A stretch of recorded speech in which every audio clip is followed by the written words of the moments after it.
ഓണം അടുത്തെത്തിക്കഴിഞ്ഞു. മുൻഗണന പദ്ധതികൾ നിശ്ചയിച്ചത് അതുപോലെ ഇഴഞ്ഞിഴഞ്ഞ് നീങ്ങുന്നു. ഖജനാവ് ഇപ്പോഴും കാലിയായിട്ട് തുടരുകയാണ്. എവിടെ നിന്ന് പണം വരും? അതാണിപ്പോൾ ഗവൺമെന്റിനെ അലട്ടുന്ന പ്രശ്നം. എവിടെ പോകുന്നു സർക്കാർ സംഭരിക്കുന്ന പണം? അതും ഒരു ചോദ്യമായി അവശേഷിക്കുന്നു. ആ ചോദ്യമാണ് നാം ജനം ആവർത്തിക്കേണ്ടത്. അപ്പൊ നമുക്കൊന്ന് നോക്കാം. ഈ ഓണം വരാറായപ്പോ എന്തൊക്കെയാണ് ഗവൺമെന്റ് നിരത്തുന്ന സങ്കട കഥകളെന്ന്.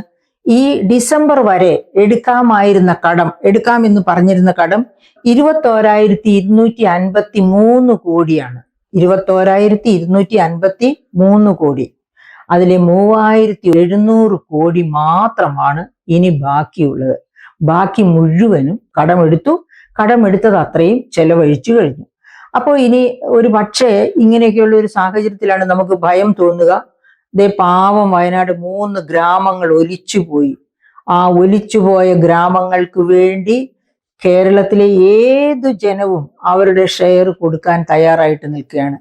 അങ്ങനെ വരുന്ന പണം കേന്ദ്രം വളരെ അനുഭാവപൂർവം നോക്കിക്കാണുന്ന ദുരന്തം പ്രധാനമന്ത്രി വന്നിട്ട് അങ്ങേയറ്റം ദുഃഖത്തോടു കൂടിയാണ് അവരുടെ ദുഃഖങ്ങളിൽ പങ്കുചേർന്നതും അവരെ ചേർത്ത് പിടിച്ചതും. അപ്പോൾ തീർച്ചയായിട്ടും വളരെ നല്ല ഒരു തുക കേന്ദ്രത്തിൽ നിന്ന് കിട്ടും. അപ്പൊ അങ്ങനെയൊക്കെ ദുരന്ത നിവാരണത്തിന്, ദുരിതാശ്വാസത്തിന്, അവരുടെ റീഹാബിലിറ്റേഷനൊക്കെ വേണ്ടി ലഭിക്കുന്ന തുക അതിനു വേണ്ടി തന്നെ ചെലവഴിക്കപ്പെടുമോ എന്ന ഒരു ഭയം നമ്മുടെയൊക്കെ ഉള്ളില് ഉടലെടുക്കുന്നു.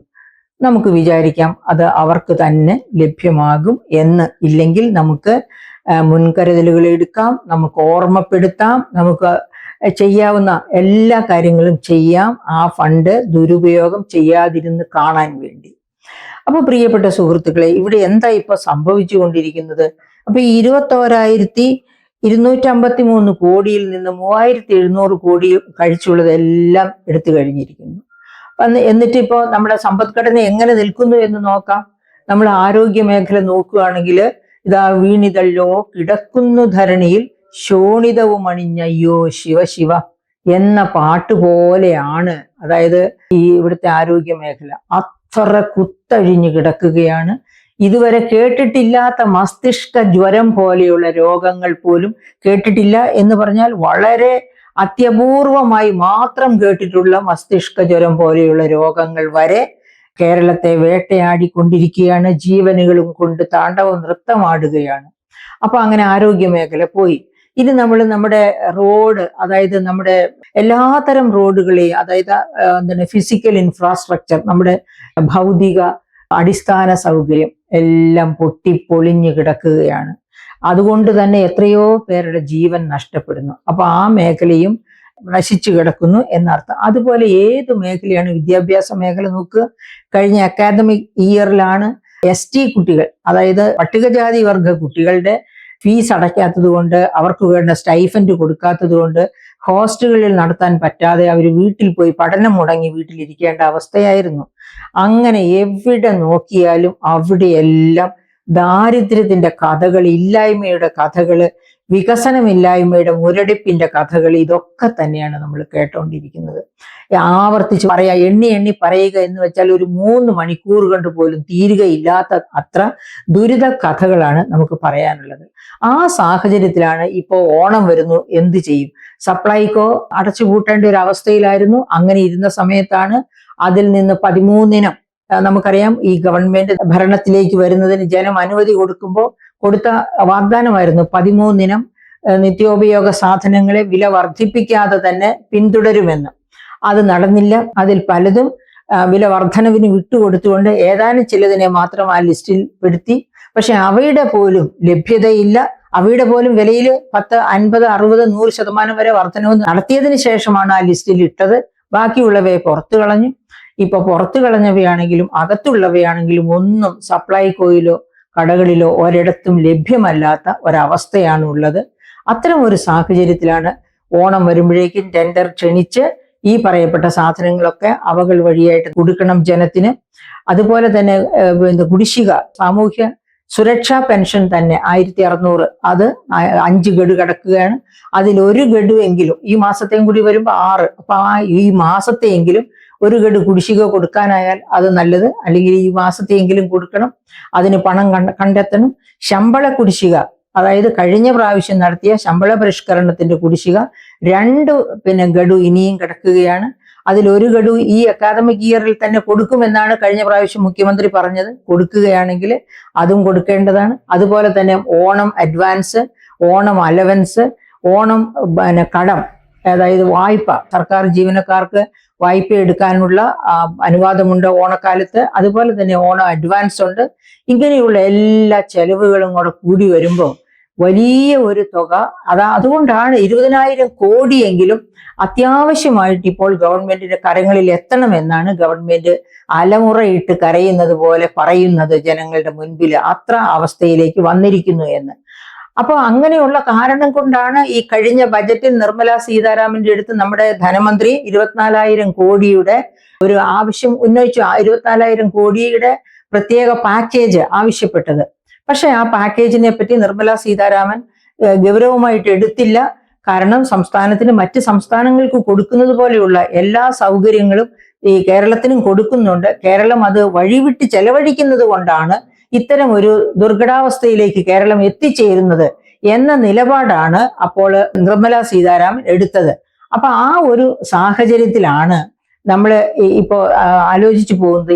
എന്താണ് സർക്കാർ ഈ പറയുന്നതിന്റെ അർത്ഥം എന്ന് എത്ര ആലോചിച്ചിട്ടും മനസ്സിലാകുന്നില്ല. നമ്മൾ 2023-24 കാലഘട്ടത്തിലേക്ക് വേണ്ടി കൺട്രോളർ ആൻഡ് ഓഡിറ്റർ ജനറൽ മുൻപോട്ട് വെച്ച ഒരു ഓഡിറ്റ് റിപ്പോർട്ടുണ്ട്, റിപ്പോർട്ട് നമ്പർ 2.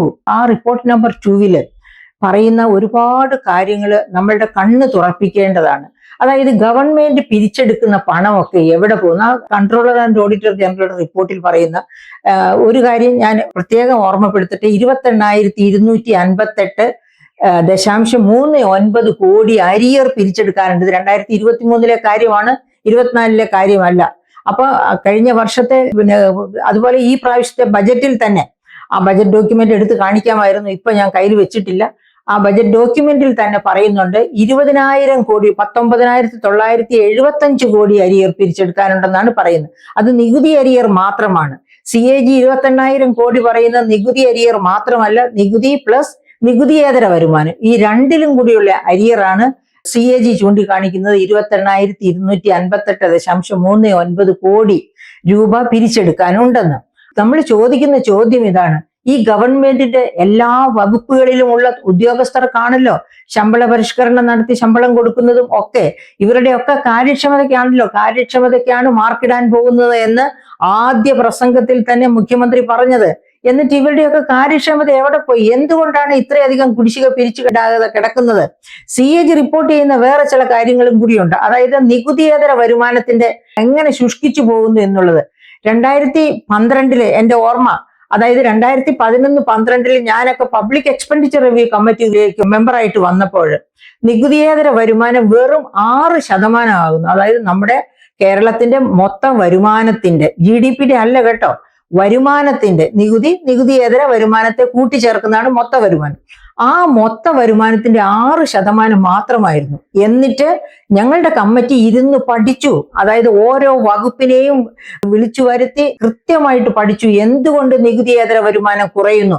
കാരണം ഇത് ആഗോള തലത്തിൽ വേൾഡ് ബാങ്ക് നടത്തിയ പഠനം അനുസരിച്ച് നികുതിയേതര വരുമാനം ആകെ വരുമാനത്തിന്റെ ശരാശരി 39% അതിനേക്കാൾ 50% വരെ കളക്ട് ചെയ്യുന്ന രാജ്യങ്ങളുണ്ട്. 39 താഴെ 30% വരെ ഉള്ള രാജ്യങ്ങളുണ്ട്. ഇന്ത്യയിലാണെങ്കിൽ അത് ഒരു 10-12% ഓൾ ഇന്ത്യ തലത്തിൽ. കേരളത്തിലേക്ക് വന്നപ്പോൾ അത് വെറും 6% ഞങ്ങൾ അന്തം വിട്ടു. അതിനുശേഷം മാണി സാറിനെ കൊണ്ട്, ദിവംഗതനായ ധനമന്ത്രി മാണി സാറ് ശക്തമായ നടപടികൾ ഞങ്ങൾ റെക്കമെൻഡ് ചെയ്തു. മാണി സാർ ആ നടപടികൾ നടപ്പാക്കി. അങ്ങനെ 2013, 14, 14, 15, 15, 16 വർഷങ്ങളിലൊക്കെ അത് 14% ഉയർന്നു. നികുതിയേതര വരുമാനം 14% വളരെ വലുതെന്നല്ല ഞാൻ പറയുന്നത്. പക്ഷെ 6% ആയിരുന്നതാണ് 14% ഉയർന്നത്. CAG റിപ്പോർട്ട് നിങ്ങൾ എടുത്തു നോക്കൂ. ഞാൻ ഈ പറഞ്ഞ 2023 റിപ്പോർട്ട് എടുത്ത് നോക്കുക, ആ റിപ്പോർട്ട് നമ്പർ 2 എടുത്ത് നോക്കുക. അതിനകത്ത് നിങ്ങൾക്ക് കാണാം അത് വീണ്ടും നികുതിയേതര വരുമാനം കൂപ്പ് കുത്തി 8% പോയിരിക്കുന്നു. ഞങ്ങൾ 14% വെച്ചിരുന്ന നികുതിയേതര വരുമാനമാണ് 8% വീണ്ടും കൂപ്പ് കുത്തിയിരിക്കുന്നത്. ഇതുപോലെയാണെങ്കിൽ ഈ സർക്കാർ എന്ത് ചെയ്ത്? സർക്കാരിന്റെ കഴിവ് എവിടെ? അപ്പൊ ആ CAG റിപ്പോർട്ട് തന്നെ ചൂണ്ടിക്കാണിക്കുന്നുണ്ട്, ഇന്റേണൽ ഓഡിറ്റിങ്ങിന് ഉദ്യോഗസ്ഥരെ, ഓഡിറ്റേഴ്സ് ഉണ്ട് ഗവൺമെന്റ് സർവീസിൽ, മിടുക്കരായ ഓഡിറ്റേഴ്സ്, അവരെ അനുവദിക്കുന്നില്ല. എന്തുകൊണ്ടാണ്? വകുപ്പുകളിൽ ഓഡിറ്റിങ്ങിന് പോകുന്നു എന്ന് പറഞ്ഞ് ഇവര് ചെല്ലുമ്പോൾ ഇവരെ തടസ്സപ്പെടുത്തും. ഇപ്പൊ വേണ്ട ഓഡിറ്റിംഗ് കുറച്ച് കഴിയട്ടെ, അങ്ങനെ ഓരോ കാരണങ്ങൾ പറഞ്ഞ്. എന്തുകൊണ്ടാണ്? വകമാറ്റി ചെലവഴിക്കുന്നു. ആ കൊടുത്തിരിക്കുന്ന ഫണ്ട് ആവശ്യപ്പെട്ട കാര്യത്തിന് വേണ്ടി ചെലവഴിച്ചാലല്ലേ ഓഡിറ്റ് നടത്തി റിപ്പോർട്ട് കൊടുക്കാൻ പറ്റൂ. അത് പറ്റില്ല. അപ്പൊ അത് വലിയ കുറ്റകരമായ അനാസ്ഥ ഗവൺമെന്റിന് കണ്ടുപിടിക്കും എന്നുള്ളത് കൊണ്ടാണ് ഓഡിറ്റിംഗ് പോലും അനുവദിക്കാത്തത്. അങ്ങനെ ഓഡിറ്റിംഗ് പോലും അനുവദിക്കാതെ ഇഷ്ടം പോലെ കൈയിട്ട് വാരി വേണ്ടതിനും വേണ്ടാത്തതിനും ചെലവഴിക്കുന്ന ആ സ്വഭാവം ഈ ഗവൺമെന്റ് വെച്ച് പുലർത്തുന്നു എന്നതിന്റെ ബെസ്റ്റ് തെളിവാണ് ഓഡിറ്റേഴ്സിനെ കൊണ്ട്, ഇന്റേണൽ ഓഡിറ്റേഴ്സിനെ കൊണ്ട് ഓഡിറ്റിംഗ് നടത്താത്തത്. അങ്ങനെ ഓഡിറ്റിംഗ് നടത്തി ആരാണ് നികുതി അടയ്ക്കാത്തത് സമയത്ത്? ആരാണ് നികുതിയേതര വരുമാനം കൈകാര്യം ചെയ്യാത്തത്? ഇത്തരം കാര്യങ്ങളൊക്കെ വെളിച്ചത്ത് കൊണ്ടുവന്ന് ആക്ഷൻ എടുക്കുകയാണെങ്കിൽ, ഇതിനൊക്കെ ആക്ഷൻ എടുക്കാനുള്ള സാധ്യതകളുണ്ട്. ആക്ഷൻ എടുക്കുകയാണെങ്കിൽ നികുതിയൊക്കെ വരുമാനം വർദ്ധിക്കും, നികുതിയേതര വരുമാനം വർദ്ധിക്കും. അങ്ങനെ ഒന്നുമുള്ള യാതൊരു നടപടിയും എടുക്കുന്നില്ല എന്ന് CAG അടിവരയിട്ട് പറഞ്ഞിട്ടുണ്ട്. അത് CAG പറയുന്നതുകൊണ്ട് നമുക്ക് 101% വിശ്വസിക്കാം. അത്ര വസ്തുനിഷ്ഠമായി പഠിച്ചിട്ടാണ് കേന്ദ്ര ഗവൺമെന്റിനെയും സംസ്ഥാന ഗവൺമെന്റിനെയും ഏത് വകുപ്പിനെയും ഒരു തരത്തിലും പക്ഷാഭേദമില്ലാതെ വിമർശിക്കുന്ന ഒരു ബോഡിയാണ് കൺട്രോളർ ആൻഡ് ഓഡിറ്റർ ജനറൽ എന്ന് നമ്മൾ ഓർക്കണം. അപ്പൊ ഇങ്ങനെ പിരിച്ചെടുക്കുക, എങ്ങനെ പിരിച്ചെടുക്കുക? എന്തുകൊണ്ട് പിരിച്ചെടുക്കുന്നില്ല നമുക്ക് ചോദിക്കാം. കഴിഞ്ഞ വർഷത്തെ കാര്യം ഒന്ന് ആലോചിച്ച് നോക്ക്. ഓണം കഴിഞ്ഞ ഒരു മാസത്തേക്ക് ആദ്യത്തെ ഒരാഴ്ച മുഴുവനും, ഒരാഴ്ചയല്ല, കേരളീയം. അപ്പൊ സെക്രട്ടേറിയറ്റ് അടച്ചിട്ടു, ഭരണമില്ല, ഭരിക്കാൻ ആരുമില്ല, അന്വേഷിക്കാൻ ആരുമില്ല. അത് കഴിഞ്ഞ് വന്നു കഴിഞ്ഞ് ഏറ്റുപിടിച്ച് നവകേരള സദസ് എന്നും പറഞ്ഞുകൊണ്ട് ആർഭാടമായിട്ട് രാജ്യം മുഴുവനും രാജകീയമായ സദസ്സുകൾ സംഘടിപ്പിച്ച്, നവകേരള സദസ് നല്ല രാജകീയ സദസ് സംഘടിപ്പിച്ച് നടന്നു. അപ്പോഴും ഭരണം നടന്നില്ല. ഇതൊന്നും എന്തിനാണ് ഒരു ഗവൺമെന്റ് ഫോം ചെയ്തത്?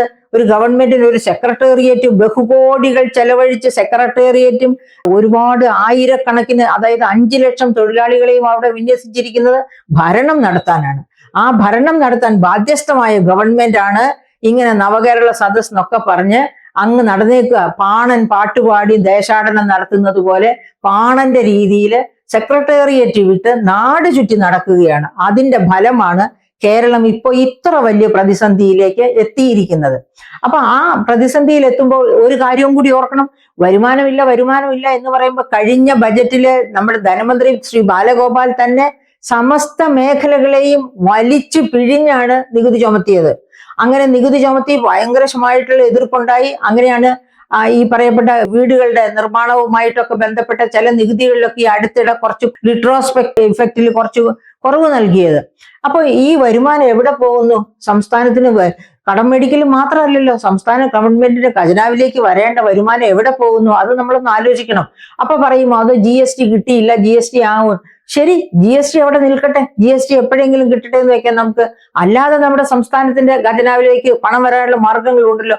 എന്തൊക്കെയാണ് ആ പണം എന്ന് ഒന്ന് ആലോചിച്ച് നോക്ക്. പ്രിയപ്പെട്ട സുഹൃത്തുക്കളെ, ഇപ്പോഴും അതായത് GSTയിലേക്ക് ചേക്കേറിയത് ആകെ നികുതി വരുമാനത്തിന്റെ 45-50% മാത്രമാണ്. ബാക്കി 50-55% ഇപ്പോഴും സംസ്ഥാന ഗവൺമെന്റിന്റെ കിറ്റിയിൽ തന്നെയാണ്. ഏതൊക്കെയാണെന്ന് ഞാൻ നിങ്ങളോട് കൃത്യമായിട്ട് പറഞ്ഞു തരാം.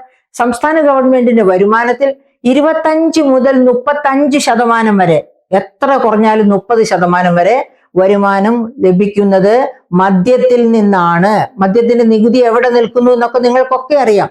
മദ്യപാനികളാണ് കേരളം. 2ാം സ്ഥാനത്താണ്. ഇന്ത്യയിലെ ഏറ്റവും വലിയ മദ്യപാന സംസ്ഥാനത്തിൽ 2ാം സ്ഥാനത്ത് നിൽക്കുന്ന സംസ്ഥാനമാണ് കേരളം എന്നും അറിയാം.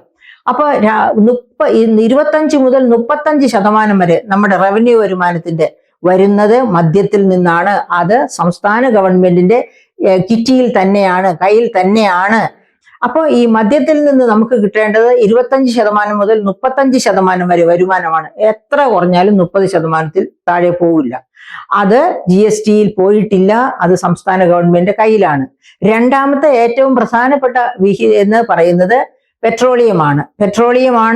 20% മുതൽ 25% വരെ വരുമാനം തരുന്നത്. ഇപ്പം മറ്റേത് 30ഉം ഇത് 20ഉം എന്ന് വെച്ചാൽ തന്നെ 50% അതായത് മദ്യത്തിൽ നിന്ന് 30 കിട്ടുന്നു, പെട്രോളിയത്തിൽ നിന്ന് 20 കിട്ടുന്നു. കുറഞ്ഞ ലെവല് നോക്കിയാൽ തന്നെ 50% കേട്ടോ. അപ്പൊ ഈ പെട്രോളിയത്തിന്റെ കാര്യത്തിലാണ് പാർത്ഥസാരഥി ഷോം പറഞ്ഞത് പെട്രോളിയം GSTയിൽ ചേർത്തിട്ടില്ലെങ്കിൽ അത് GST അല്ലെന്ന്. കാരണം അദ്ദേഹത്തിന് അറിയാം പെട്രോളിയം GSTയിൽ പോവുകയാണെങ്കിൽ ജനങ്ങളുടെ ഭാരം ഒത്തിരി കുറയുമെന്ന്. ഇതിപ്പോ എന്താ ചെയ്യുന്നത്? കേന്ദ്ര ഗവൺമെന്റ് നികുതി സെസ്, സംസ്ഥാന ഗവൺമെന്റ് നികുതി സെസ്, 4 തരം നികുതിയാണ് പെട്രോളിയം ഉൽപ്പന്നങ്ങളുടെ മേൽ. ഇത് 4ഉം വന്ന് വീഴുന്നത് ആരുടെ തലയിലാണ്? ജനങ്ങളുടെ തലയിൽ. അതുകൊണ്ടാണ് പാർത്ഥസാരഥി ഷോം അങ്ങനെ പറഞ്ഞത്. അപ്പൊ എന്റെ പ്രിയപ്പെട്ട സുഹൃത്തുക്കളെ, അപ്പൊ 2 പ്രധാന മാധ്യം ഇപ്പോ ഗവൺമെന്റിന്റെ കയ്യിലുള്ളത് ഞാൻ പറഞ്ഞു. 1 മദ്യം, 2 പെട്രോളിയം, 3 ലാൻഡ് റവന്യൂ. അതായത് ലാൻഡ് റവന്യൂ എന്ന് പറഞ്ഞാൽ എല്ലാത്തരം നികുതികളും, പിന്നെ വീട് നിർമ്മാണം, അതായത് റിയൽ എസ്റ്റേറ്റിൽ വരുന്ന എല്ലാത്തരം നികുതികളും വരുന്നത് ഇതിന്റെ കൂട്ടത്തിലാണ്. പിന്നെ അതുപോലെ 4മത്തത് ഇലക്ട്രിസിറ്റി നികുതി. ഈ 4 തരം നികുതികളും ഇപ്പോഴും സംസ്ഥാന ഗവൺമെന്റ് കയ്യിൽ തന്നെയാണ്. ചുരുങ്ങിയത് 50%, 55% എന്ന് പറയുന്നതായിരിക്കും. അപ്പൊ 55% വരെ നികുതി പിരിക്കുന്നത് ഇപ്പോഴും സംസ്ഥാന ഗവൺമെന്റ് ആണ്. അത് അതത് സമയങ്ങളിൽ മറ്റതിന്റെ ആണെങ്കിൽ ഇപ്പൊ GST ആണെങ്കിൽ GST പോർട്ടലിൽ പോകും. അത് എന്നിട്ട് അത് അവിടെ കിടന്ന് ഷെയർ ചെയ്യും. കേന്ദ്രത്തിലേക്ക് പോകും, സംസ്ഥാനത്തേക്ക് വരും. ഇങ്ങനെയൊക്കെ ഉള്ളതുണ്ട്. അപ്പം IGST ഒക്കെ ഇത്തിരി സാവകാശം എടുക്കും കണക്കൊക്കെ കൂട്ടി കിട്ടാനായിട്ട്. എങ്കിൽ പോലും ഈ പറയപ്പെട്ട 50-55% നികുതി നേരിട്ട് സംസ്ഥാന ഗവൺമെന്റ് തന്നെയാണ് പിരിച്ചെടുക്കുന്നത്. ഈ നികുതി എവിടെ പോകുന്നു? ഈ നികുതിയെ പറ്റി ഒരക്ഷരം ഇവരാരും മിണ്ടുന്നില്ല. അതിന്റെ വരുമാനം പോകുന്നത് ഖജനാവിലേക്കല്ലേ? ആ ഖജനാവിലേക്ക് പോകുന്ന വരുമാനം അതത് സമയങ്ങളിൽ ഓണത്തിന് മുൻപ് കിട്ടിയത് ഓണത്തിന് മുൻപ് ചെലവഴിക്കാവുന്നതല്ലേ? അപ്പൊ അതെവിടെ പോയി? ഏത് പുലിമടയിൽ പോയിട്ടാണ് ഈ റവന്യൂ ഒളിക്കുന്നത്? അപ്പൊ ഇത്രയും നികുതി വരുമാനത്തെ പറ്റി ഒരു അക്ഷരം മിണ്ടുന്നില്ല. ഇതൊക്കെ കണക്ക് കൂട്ടി നോക്കുമ്പോൾ നമ്മൾ ആലോചിക്കുകയാണ് ഗവൺമെന്റ് എന്താണ് ചെയ്തുകൊണ്ടിരിക്കുന്നത്. ഇത്തരം കാര്യം വരുമാന സമാഹരണത്തിന്റെ കാര്യത്തില് എന്ത് പദ്ധതിയാണ് ഗവൺമെന്റിനുള്ള? അതോ പിന്നെ മുഖ്യമന്ത്രിയുടെ വകുപ്പ് തന്നെ, അതായത് ആഭ്യന്തര വകുപ്പ് കൈയാളുന്ന മുഖ്യമന്ത്രി തന്നെ ധനവകുപ്പിൽ കൈയിട്ട് വരുന്നു എന്നൊരു ചൊല്ലുണ്ട്. വലിയ തോതില് ധനവകുപ്പിനെ സമ്മർദ്ദത്തിലാക്കുന്നു എന്നൊരു ഒരു ഊഹാപോഹം നടക്കുന്നുണ്ട്. ആ ഊഹാപോഹം ശരിയാണോ?